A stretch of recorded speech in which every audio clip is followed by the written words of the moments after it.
I'd like to call to order the January 21st, 2014 meeting of the Bowling Green Board of Commissioners. I invite you to stand if you wish. Commissioner Bill Waltrip will be leading us in the invocation, followed by Pledge of Allegiance from Eagle Scout candidate Ben Guthrie, who is here representing Troop 710. All right, if you'll bow with me, please. Father, thank you for allowing us to gather and conduct the business of this city. Father, may we each be humbled by your mercy and your grace. In Jesus' name, amen. Amen. Ben, I'll let you lead us, please. I pledge allegiance to the flag of the United States of America and to the republic for which it stands, one nation, under God, indivisible, with liberty and justice for all. Thank you. Thank you, Ben. Thank you, Ben. Fulfilling one of his commitments en route to his Eagle Scout badge and with Troop 710 from State Street United Methodist Church. Thank you for being here. All right, Ms. Schaller, please call the roll. Commissioner Denning. Here. Commissioner Hill. Here. Commissioner Waltrip. Here. Commissioner Williams. Here. Mayor Wilkerson. Here. Under awards and recognitions, Mike Grubbs from Human Resources has reminded me that effective January 1st, one of our animal control officers, Roxy Ross, has retired, leaving us a vacancy there. Is that vacancy still open? Can you take applications? Until Friday. So if anyone's interested in animal control, and we wish Roxy well in her retirement.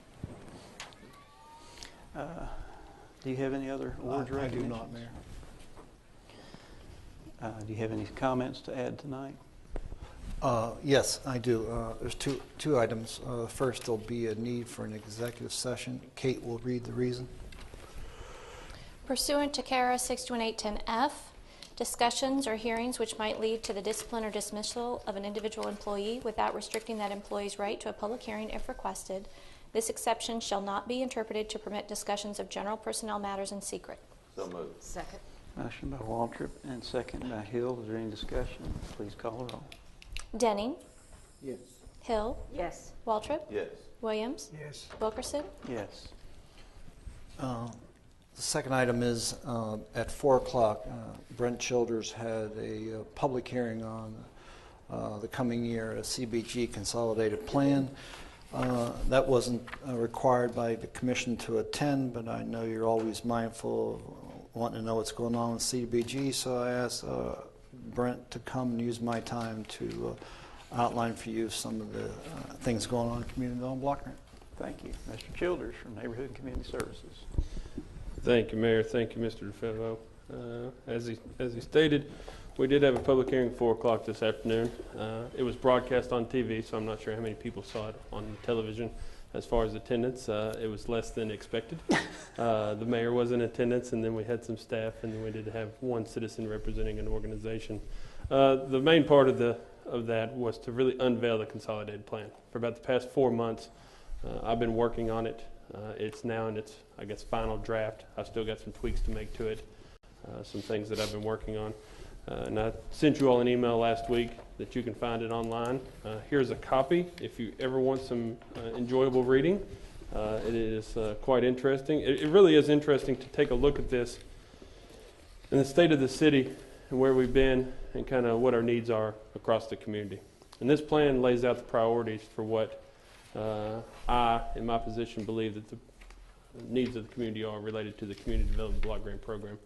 The priorities I've identified are quality, affordable housing, which I still think is a need in this community, neighborhood improvements, and whenever I say that, it's not just overall neighborhood improvements, it's really public facilities and public improvements, whether that be parks or sidewalks or stormwater, those types of long-term investment type activities, and also economic development, because as you've all heard me say many times, you have to benefit low to moderate income persons, and I think the best way to benefit people is to by increasing income, and you can't do that without economic development.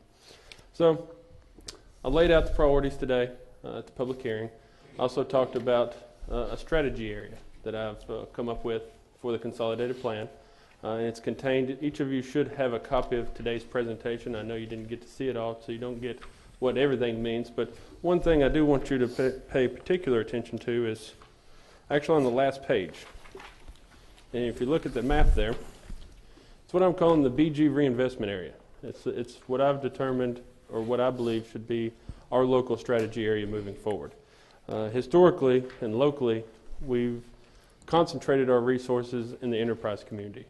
That's Census Tracts 101, 102, and 103.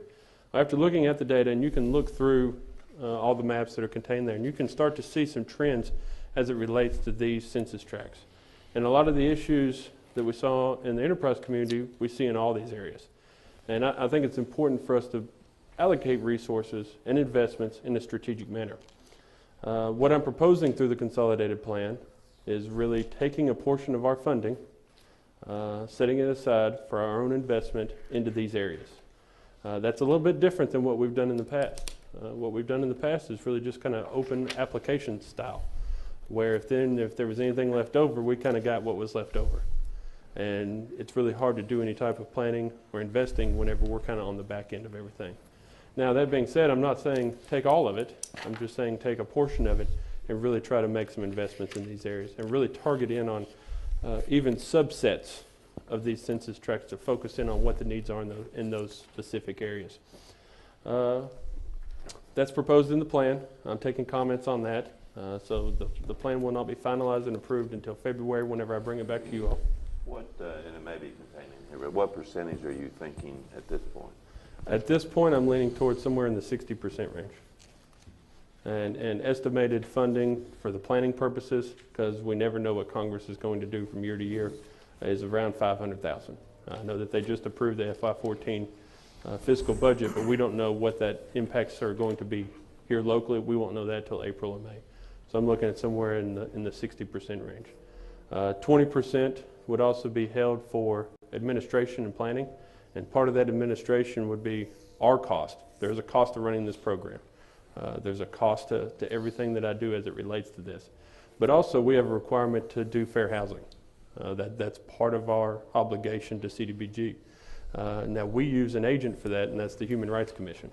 So I would continue a funding mechanism for them to provide those services on our behalf for these federal funds. So quick math, 60 and 20 I've talked about, so that leaves the other 20, which would be somewhere in the neighborhood of about $100,000. My recommendation would be some type of community programming, because we can't do everything. We understand that we have to have partners as we do this. So there would still be some type of funding request mechanism, so resources could be allocated. And I've written the plan so that 60% still gives me a little bit of leeway. So if something comes up in 3 years, because we never know where we're going to be in 3 years, we still have the ability to make projects, to make choices if we see something coming along that we think we need to be a partner with. That even we might be focusing in a different area, but we feel like this is a project that we need to be a part of. I think the plan is written to give us that latitude. So really, I guess part of the discussion tonight is about what is that mechanism for that other 20%. We had talked before, we had the application process, then it went through the Citizen Review Committee, and then they made a recommendation to you all. It's been talked about, do we want to continue with the committee? Do we not want to continue with the committee? What process do we want? And that's where I'm kind of here, there. I'm open to ideas for that. I didn't get into the specifics of that in the plan at this point because those are all things that can be worked out as we go through this. But that is something that I wanted to bring up, at least for discussion tonight, was what would you all like to see as far as a mechanism for investing that, I guess, remaining 20%? Yes, sir. My comment would be that I think we need to keep some type of community input into that process. And even if the monies may be less, and of course we'll see if that happens like that, but the community members need some type of voice in how that money's spent. And at least at this point, I'd like to see that process kept. Understood. How do you determine who gets to serve on the committee? They've been appointed by, has the city manager done that, or No. who's done that? You all, Mayor, does. Well, it's worked fine so far. the way that it's been set up, it seems to have been fair.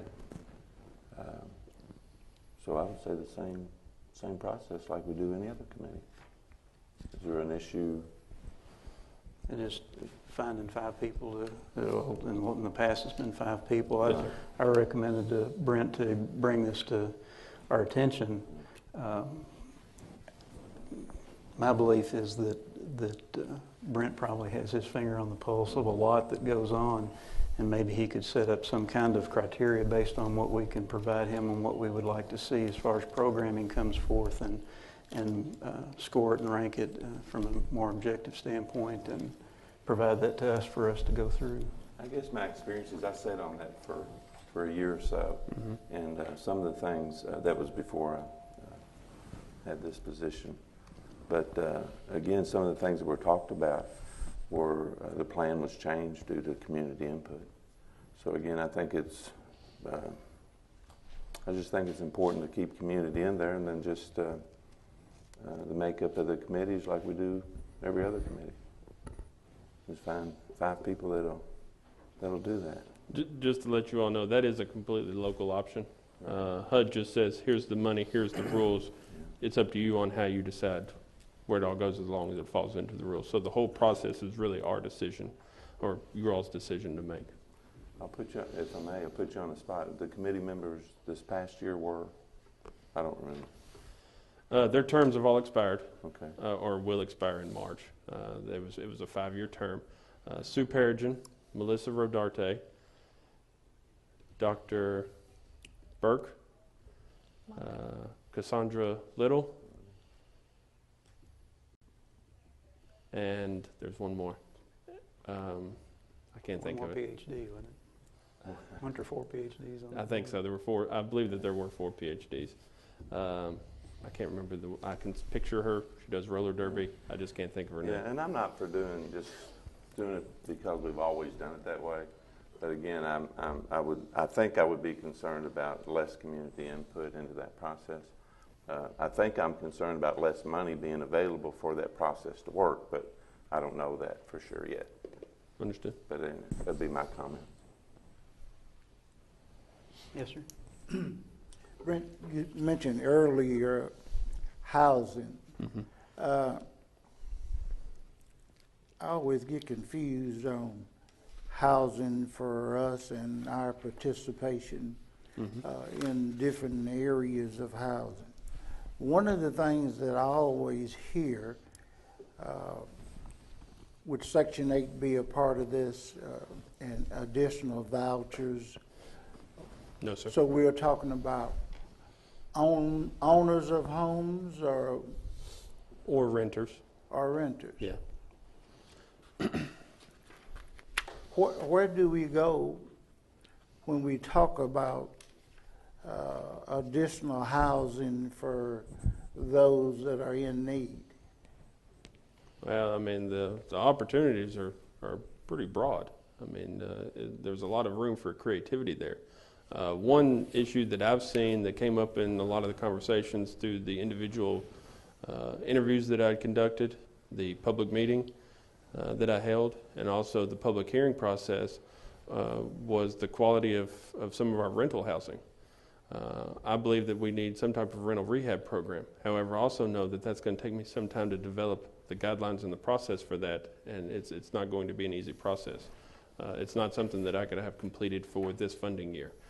I have found a city that is, the city of Knoxville has just restarted that, but that's something that I believe is a need in our community based on the growth of our rental rate over the last 10 years. Whenever you get into owner housing, you can't actually build new houses with CDBG funds. So if you think about Lee Square, what we did was we took CDBG money, bought all the land, redeveloped it, and then gave the lots off for somebody else to build the house. So we were actually the developer in that scenario. We were not the contractor, we were not the home builder in your normal development scenario. We were actually the developer. So there's opportunity to be the acquirer of the property, the deeder of property, or create some type of funding mechanism for those activities to take place. You go back several years ago, the city did homeowner rehab. That's where I actually kind of got to know the city, because I was the contractor on the other end providing those services. And so the city set aside money for owners, income qualified owners in this community to take a forgivable loan to make improvements on their home. That's another housing opportunity. I mean, so there's a lot of opportunities out there. It could be down payment assistance, it could be mortgage assistance. I mean, it's pretty broad. Well, I guess I was looking more at having individuals having the ability to be able to have housing, but more towards the rental housing. Everyone that's involved with Section 8, they have a list 3 years down the road. Mm-hmm.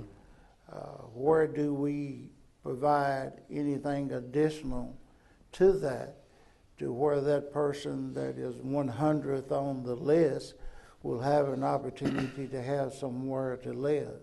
Well, it wouldn't be through this program. Yes. Occasionally, HUD does offer additional vouchers. I've submitted applications and requests for those in the past.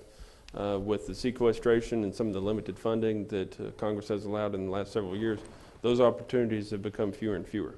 But they occasionally do come up, and even whenever they do, they're in small batches, 25, 50 at a time. To give you another idea of another opportunity for that same population, that same target population, if you go back to year 1, year 2 of this program, we did a partnership with, I think it was Wallbug Development down at 3rd and Chestnut. And I can't remember the name of the apartment complex, if I'm not mistaken. Renaissance, thank you. We purchased the property. They came in and built a tax credit apartment complex there. Yeah. So that was a way to create and serve that same population by creating those rental opportunities, yet we weren't in the development, construction, management, that side of it. We were just in the partner side of it. But as far as the Section 8, no, we couldn't just say, okay, we're going to take $500,000 and increase our vouchers. We can't do that. Yeah. But there is the ability to do that similar type program. Mm-hmm. Have we looked into that? Well, that's kind of part of why I'm bringing up this discussion. Is it's really hard for me to try to meet with somebody and try to work out any types of activities like that if I don't have some level of control over where our money is going to be from year to year. The way we've been doing it over the past 5 years, I would have had to have submitted an application to our own committee to see if we could have gotten funding. And I believe before my time, the city submitted an application and was denied funding for it. So now I would have the ability to have some sort of pot of money. Right now I'm proposing 60%. So where I would know each year I'm going to have some money to where we could do those types of activities. So there is still the possibility that a Wallbuck or some other company Mm-hmm. can provide housing based on this formula that you're talking about. Yes, sir. And it doesn't just have to be one of our tax credit developers. It could be anybody. I understand that.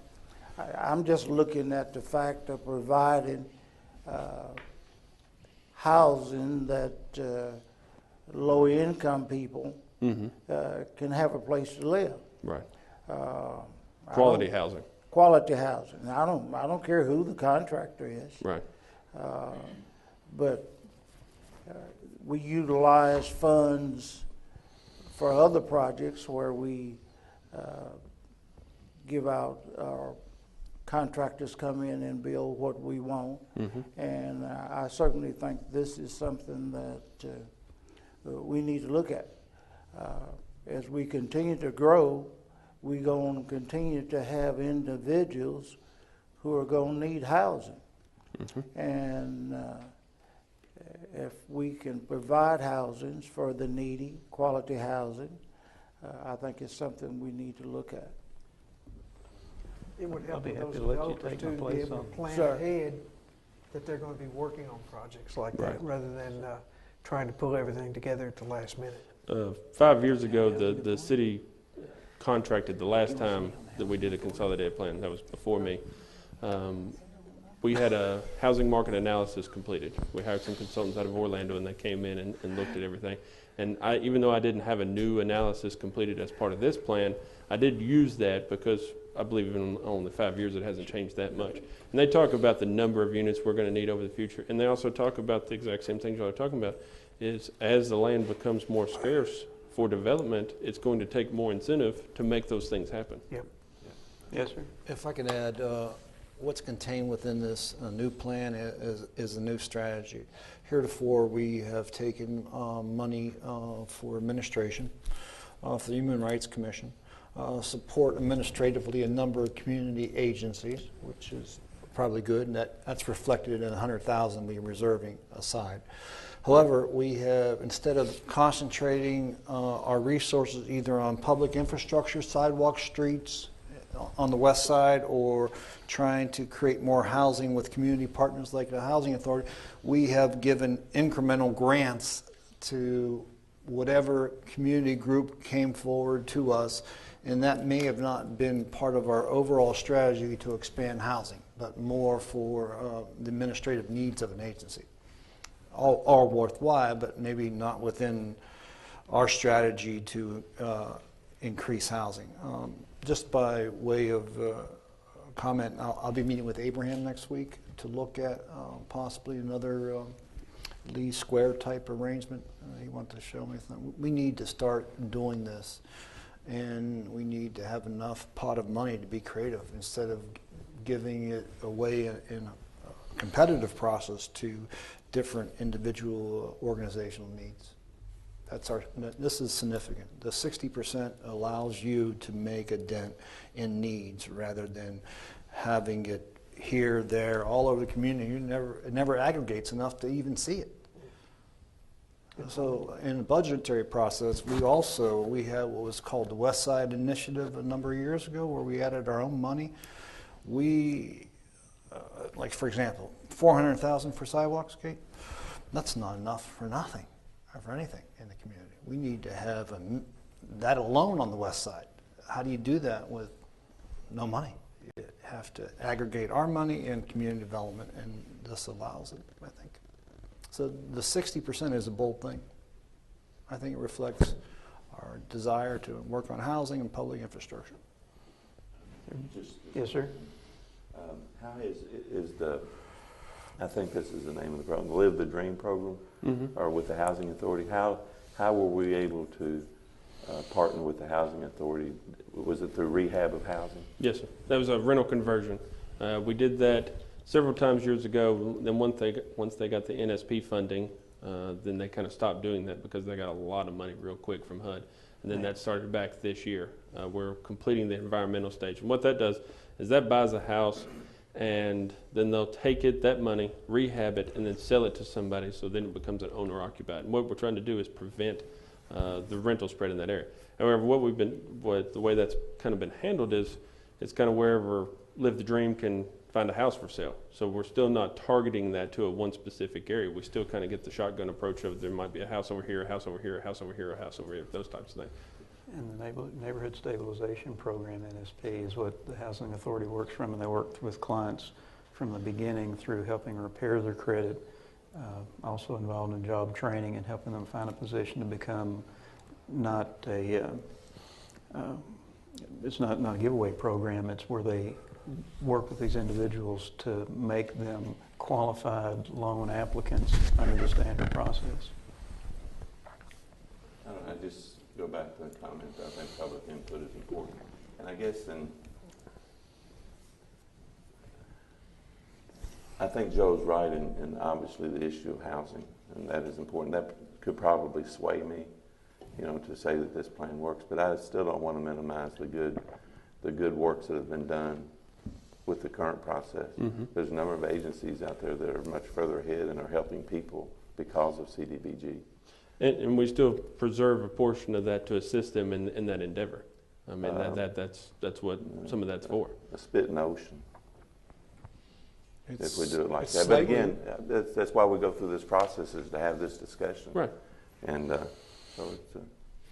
How much are we providing this year? For programming type things, about 115, 120. We're just because I'm taking. I'm not. That's not counting the rental conversion and habitats, because those would all really fall under the other side of this. So that's what I was thinking when Joe was talking about all this other stuff. That's the reason I brought up Live the Dream. That some of this money already goes to housing in some manner.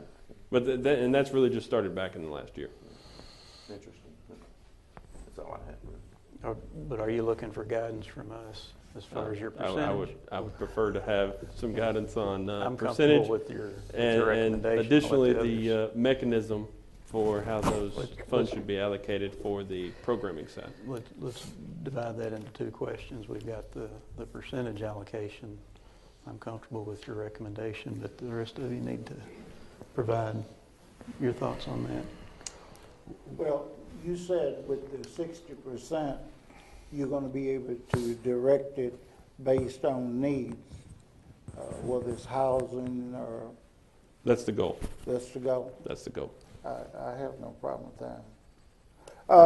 How are you going to prioritize the interests of housing versus something else? Well, what I was talking about earlier is really looking at, within the strategy area, looking at the subsets of those strategy areas more closely. And until you really get into what are the needs of this particular area, that's how you prioritize.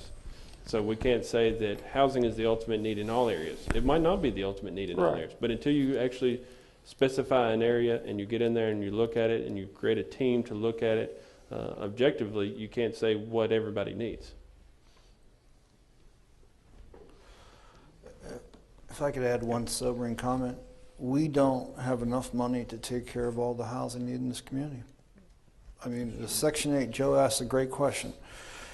Even if we took all the disposable community development block grant, the 60%, we would still have a need after that, and after that, and after that. Yeah. There's always a limit to it. The need will always exceed the resource. Yeah. What's the waiting list on Section 8 now? Probably 18 months. 18 months. There's But a lot of that's because we just took applications a few months ago. 300 and some on the housing authority side. So, a lot of people. Yeah. Where do we have any emergency housing in the city of Bowling Green? One need that I have identified is more transitional housing. Our emergency housing is really provided by Salvation Army and also BRASS, although BRASS is specific to domestic violence victims. So, you know, that's a limited clientele that can receive those services.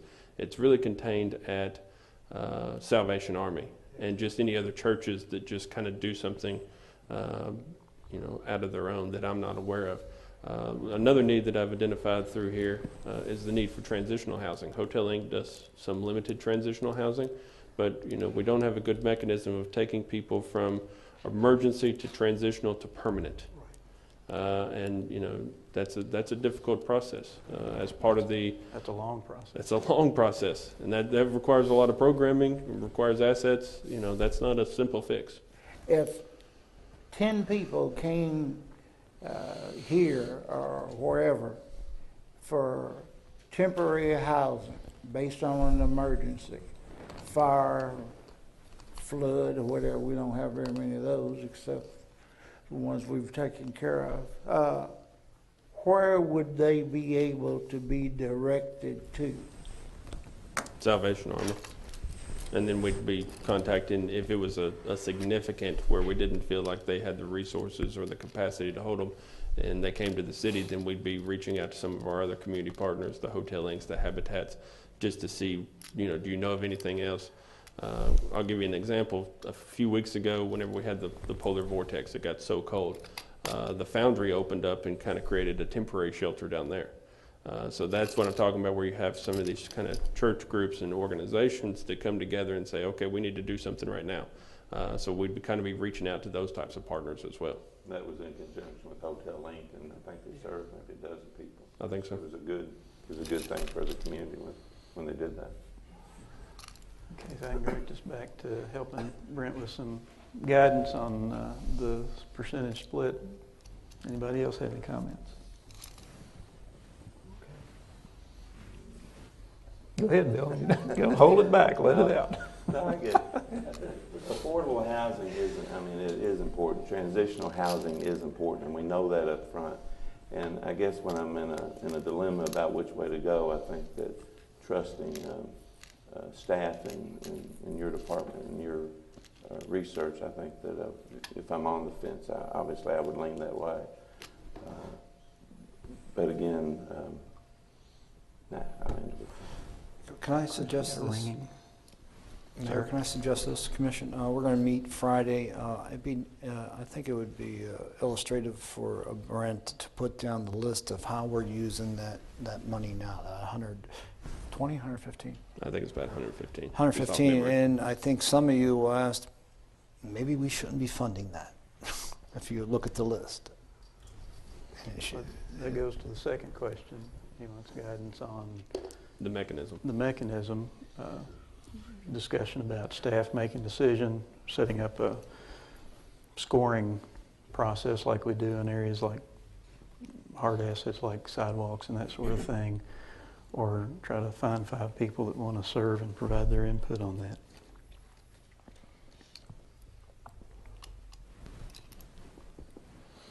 I would like to see the citizens remain involved and have a real more diversified group, if possible. And on that part, I still believe that citizen input on that is very important.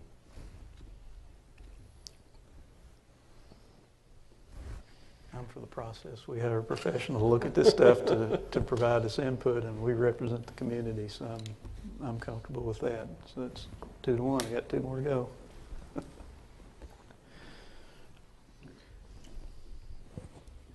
Unfortunately, I don't think we have enough money to answer all of the needs that are out there, and that's part of the problem. So,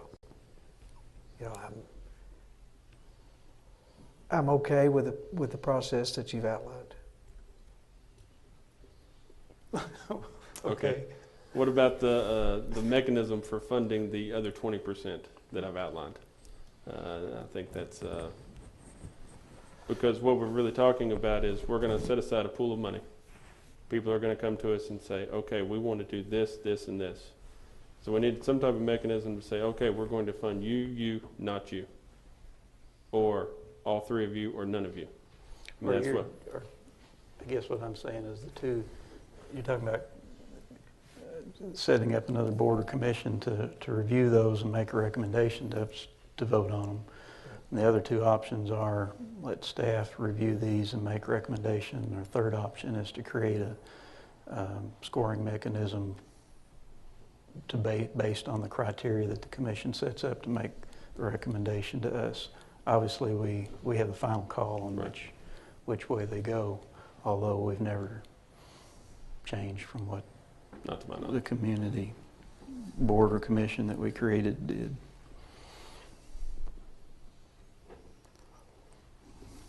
And I'm listening. I'm totally lost. Here's my suggestion. Okay. Staff prioritize the areas based on what you said a while ago. Mm-hmm. Determine what the need is. Mm-hmm. Prioritize and do whatever administrative work that you have to do to determine who is going to provide those services and how. Bring it back to us and we go from there. So you're saying have no citizen involvement? No, didn't say that. No. I think that is the key, is having, here's the thing that bothers me. We need to have citizens involved that know the community. Mm-hmm. And that means having a cross-section of people from different areas of the community who the staff can train as to the direction that we would like to take based on the priorities that you set.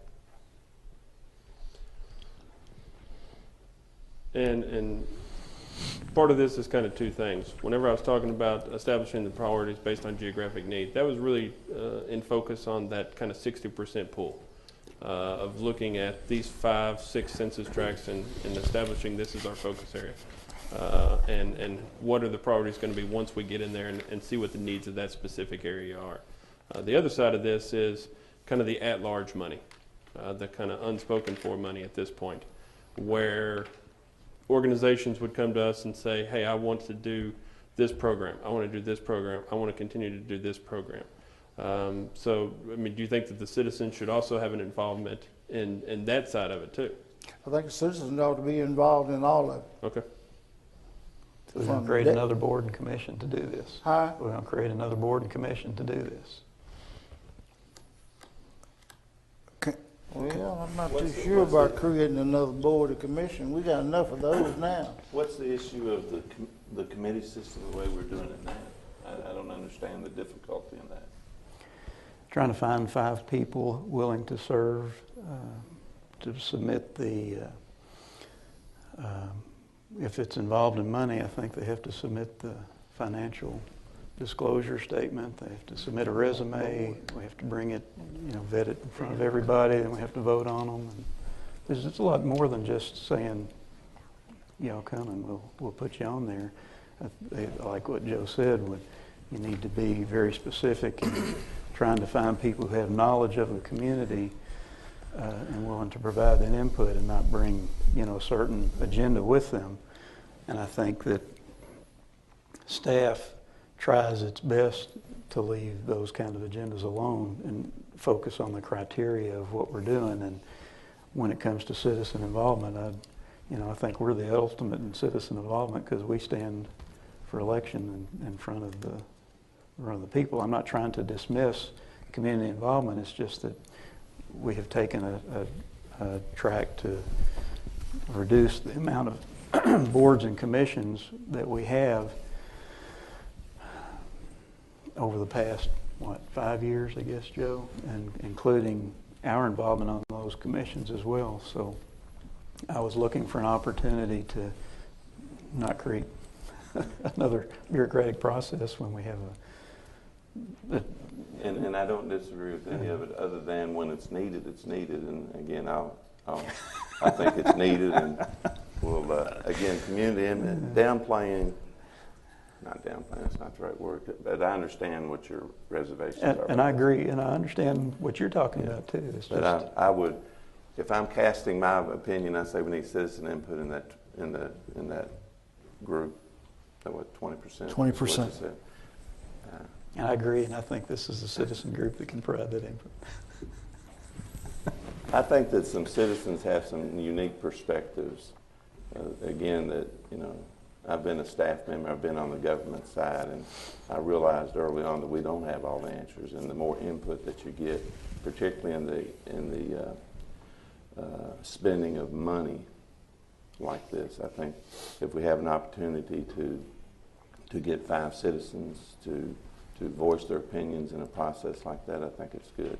If we can't, has there ever been a time where we haven't had the number of citizens on that committee we needed? Last year we did have a little scheduling difficulty because it takes pretty much a whole day. But the number of people were there, and I don't know that you all have ever come to us and there hadn't been the committee there. So, but anyway, that's my 2 cents worth, 1 cent worth, whatever it is. All right, let's narrow it down. Here what we got. We got a lot of business to do. 9 items on the agenda. Let's go. I've already said I want to keep the citizens involved in the 20%. All right, that's 2-1. Rick, you're up. 2-1. How come it's me before Joe? All right, Joe, you're up. I don't care which. That's right, you voted last night, Joe, you're up. I yield to Commissioner Williams. The way I heard it is you have a consensus to have some citizen involvement. I heard 3 of you say I don't that. remember asking you. Those are my notes. That's the way I heard it as well. Thank you. You were looking at All me, right, so I just I'll bring felt I all had my to talk. family members and we'll decide this and I'll get them all Well, I'd squared hate for away. us to be the committee. We couldn't make a decision on how to spend the money. All right, let's move on. You heard what we got. We'll find 5 people and go from there. I'll take it from there. All right, thank you, sir. Thank you all. Anything else, Mr. Febo? No, Mayor. All right, next item is approval of minutes for the December 17th, 2013 meeting. So moved. Second. Motion by Denning, second by Hill. Any discussion? Please call the roll. Denning. Yes. Hill. Yes. Waltrip. Yes. Williams. Yes. Wilkerson. Yes. Have any public comments tonight? I don't think we have any real visitors. We got home folk this evening. First item is second reading of ordinance BG 2013-46. Ordinance closing a public right-of-way. Ordinance approving the closing of a portion of Smallhouse Road from the intersection of Cave Mill Road and Hunting Creek Drive. So moved. Second. Motion by Hill, second by Waltrip. Is there any discussion? Please call the roll. Denning. Yes. Hill. Yes. Waltrip. Yes. Williams. Yes. Wilkerson. Yes.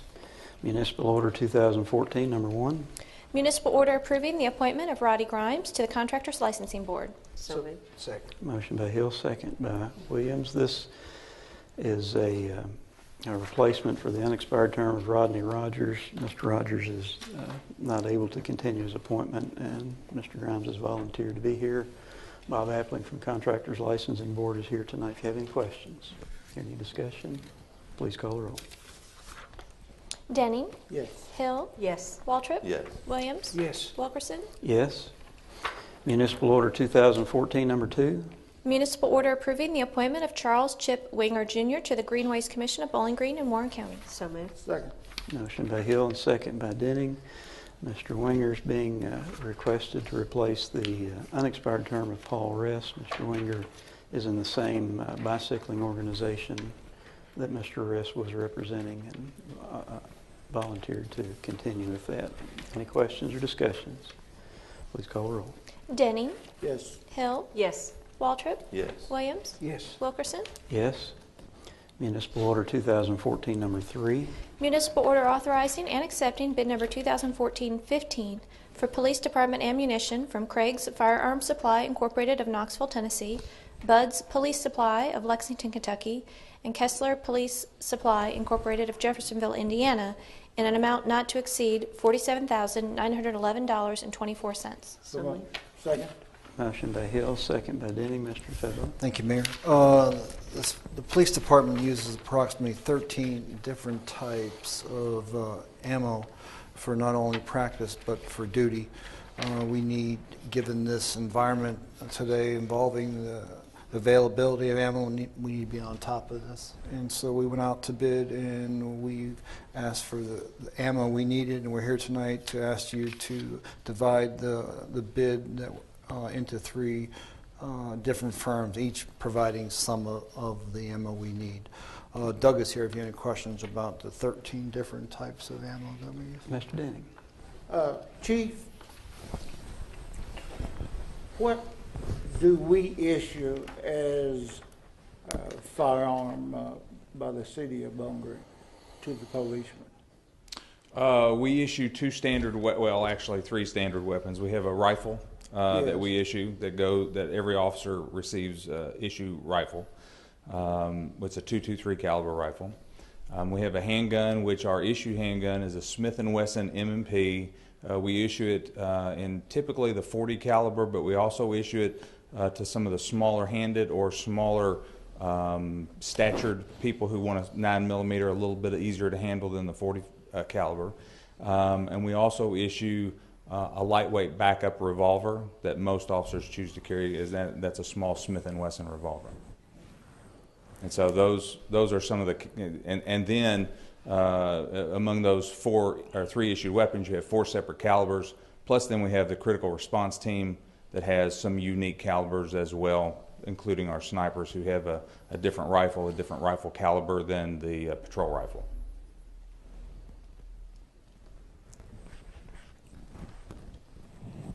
Well,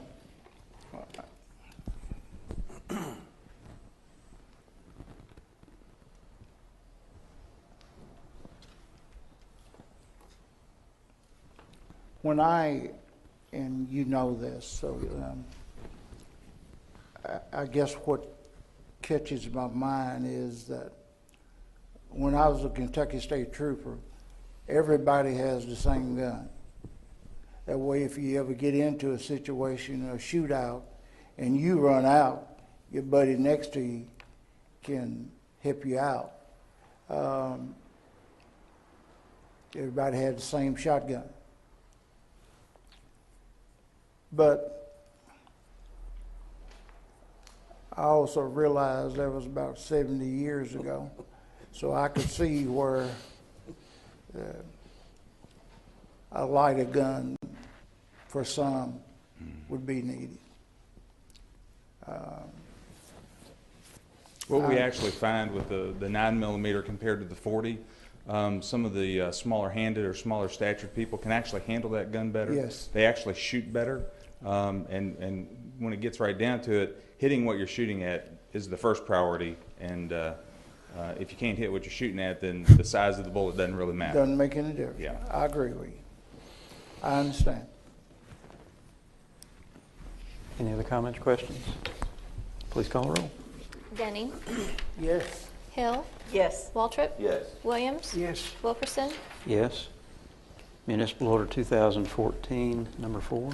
Municipal order authorizing the extension of bid number 2013-22 as approved by Municipal Order number 2013-23 for uniforms for the police department from Bluegrass Uniforms Incorporated and Nats Outdoor Sports of Bowling Green, Kentucky. So moved. Second. Motion by Hill, second by Williams. Mr. Febo. Currently, we buy uniform materials from Bluegrass Uniforms and shoes, sporting shoes or training shoes from Nats. That was under contract last year. We have the ability to extend it 1 year. Both firms have agreed to extend it. Our recommendation is we do that instead of going out to an unneeded bid at this time. Any comments or questions? Please call the roll. Denning. Yes. Hill. Yes. Waltrip. Yes. Williams. Yes. Wilkerson. Yes. Municipal Order 2014, number 5. Municipal order authorizing and approving the submittal of a loan application to the Kentucky Infrastructure Authority to fund Reservoir Hill pipeline replacement in the amount of $1,120,000. So moved. Second. Motion by Hill, second by Williams. Mr. Febo. We're here tonight because BGMU is asking your authority to allow them to go to the Kentucky Infrastructure Authority to replace a great amount of large water line coming down from the Reservoir Hill. The amount is approximately $1,120,000. This has, since this fee users will pay the debt on this and not create a exposure to the city, we don't find this to be problematic. Rick, you're on their board. Do you want to add any comment? Well, it's just that some of these pipes that we're talking about are almost a century old, and the time has come before some kind of catastrophe happens, and we've got an opportunity to go out and get some money at a good rate, and I think it's needed. But Mark Iverson is here with us this evening and can go into a lot more detail than I can. Mr. Iverson. Good evening, everybody. Really hadn't planned on saying a whole lot tonight, and then I heard on the radio that this is on, going to be on the agenda, and they kind of, that and the paper, thought, well, this is going to be a good opportunity because we usually have 5 people watching by television. I certainly want to double the audience with an opportunity to kind of talk about this project. Once we get into construction, it will be, because there's a traffic pattern that comes through this particular area, it will be disruptive, and it certainly will garner a lot of attention. So thought it might be an opportunity to explain a little bit about this particular project.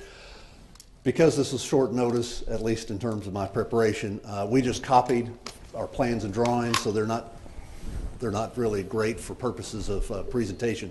So I'm going to give you just a little brief overview. This is Reservoir Hill, sometimes referred to as Hospital Hill. So we're talking right up the top of the hill where our 2 tanks, water storage tanks are. This large circle here represents our 5 million gallon tank that serves what we call the north pressure zone. The smaller circle is the red, white, and blue elevated storage tank that serves the downtown area, our central pressure zone. Most of this piping was installed when the Reservoir Hill changed from a open reservoir to closed storage back in the 1920s, when the city installed a water treatment facility. Prior to that time, there were basically steam generators that pumped water directly from the river up to the reservoir and then to the houses. It was untreated, certainly not to standards as we know it today. Built a treatment plant in the 20s, and with that came a lot of this piping that we're seeing tonight. Some of this piping, we don't have the best of documents. Some of this piping may even be before that time frame. So we're really talking about the main part of our water transmission system up from the plant up to Reservoir Hill, and it's really at the end of its useful life. What you have tonight, obviously, is a loan application for us to proceed forward for financing this particular project. As the city manager indicated, this creates no obligation to the city's general fund. This is all on BGMU and our ratepayers.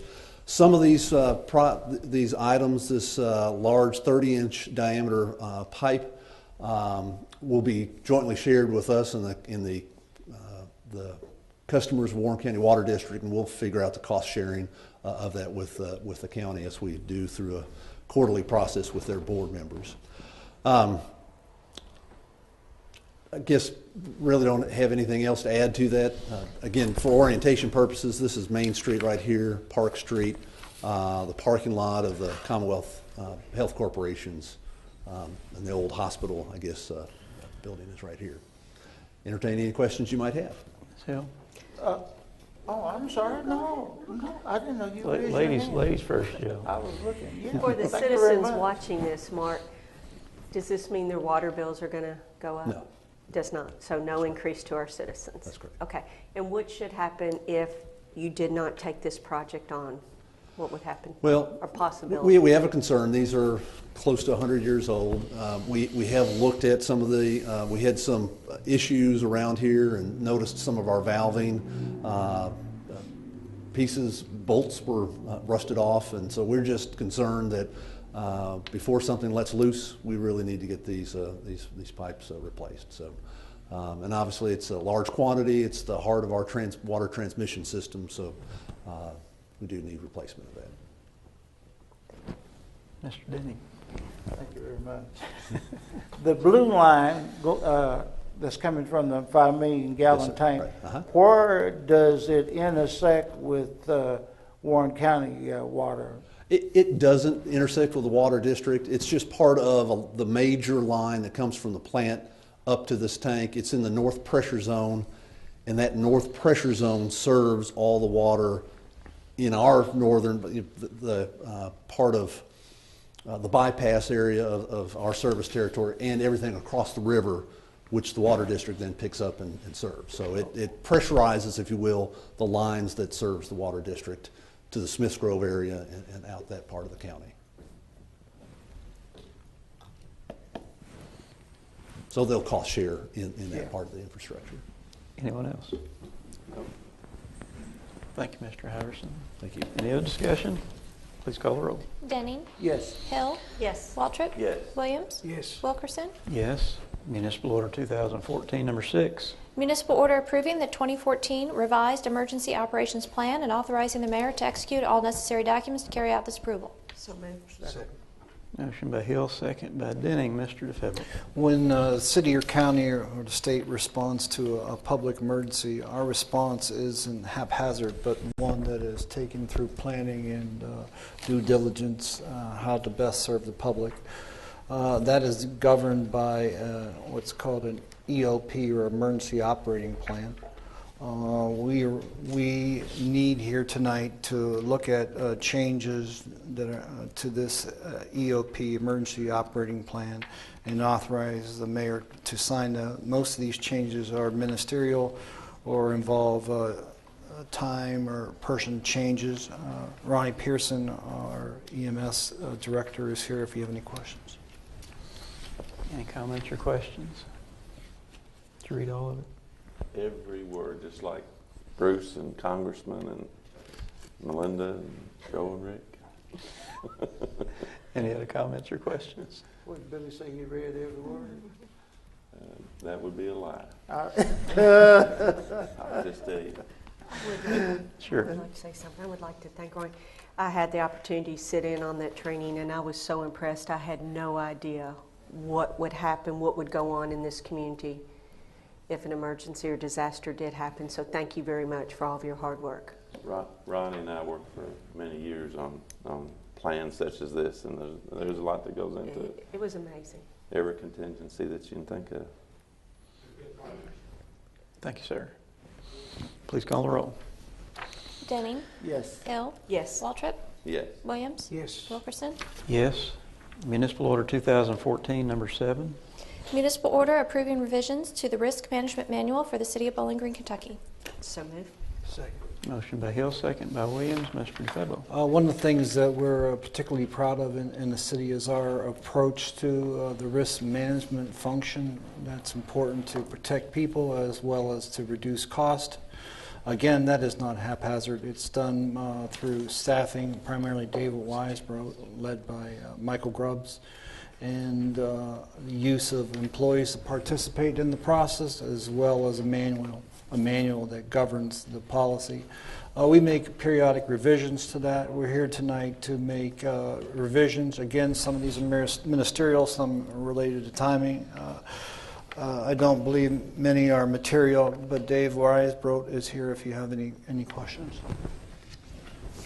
Any comments or questions? Thanks for sitting through it, Dave. Appreciate it. Please call the roll. Denning. Yes. Hill. Yes. Waltrip. Yes. Williams. Yes. Wilkerson. Yes. Municipal Order 2014, number 8.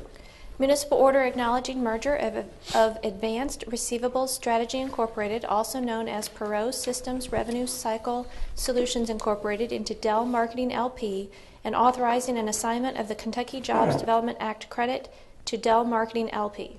So moved. Second.